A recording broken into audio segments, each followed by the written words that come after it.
మొన్న గారెలు తినకపోయినాము నేను నా మొగుడు చేను చూసుకొని ఇంటికాటికి పోయి పని ఉంటే వేరే వాళ్ళతో మాట్లాడుతుండ మాకైనామే 90 ఏండ్లు ఆయనకు 95 కూడా దాటింటాయి కూడా.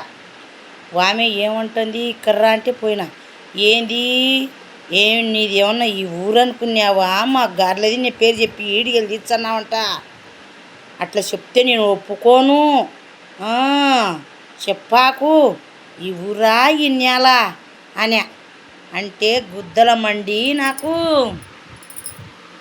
నువ్వు ఇప్పుడు అప్పుడు చచ్చిపోతావు, ఇంత బాధలేసిందే.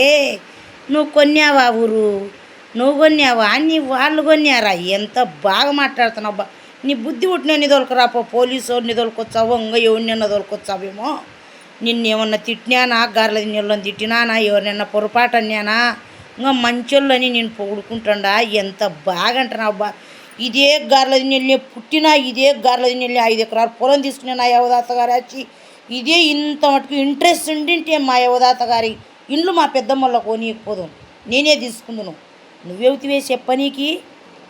నీ పప్పులు కుదరవు, నాది ఈ ఊరే. పో నీ బుద్ధి పుట్టినానికి చెప్పుకోపో అన్నా. ఎవరికి నవ్వ పెడితే వాళ్ళు గీరుకాల, నవ్వ పెట్టకుంటే ఎవరు గీరుకోరు.